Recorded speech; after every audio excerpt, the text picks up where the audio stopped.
Tenke Fungurume in the Katanga. Now, I had very similar material a few years back. It's now October 2022, where you have a matrix of a young dolomite as a matrix, and sitting on top of this are these stalagmites, stalactites of, well, I'm a little bit unsure. I think the core crystal is actually a malachite, which has been coated by chrysocolla, and this again has been dusted by druzy quartz crystals. You'll actually see when we look into this particular termination, let's just go over there, you'll actually see a little bit of a core of chrysocolla.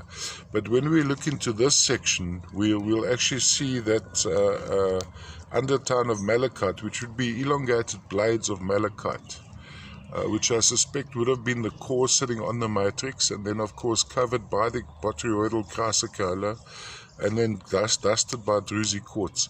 Now this section is also rather appealing, and here I think we have a lot of heterogenite in this section, of course dusted by the druzy quartz. So it would be little waxy black botroids which have been dusted by the druzy quartz.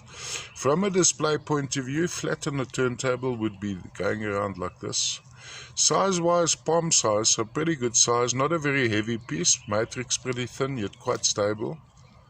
And then of course when we look into these, there's a little cavity over there, as you can see, going around, and the color is almost turquoise to blue. The color gets washed out a little bit by the cameras.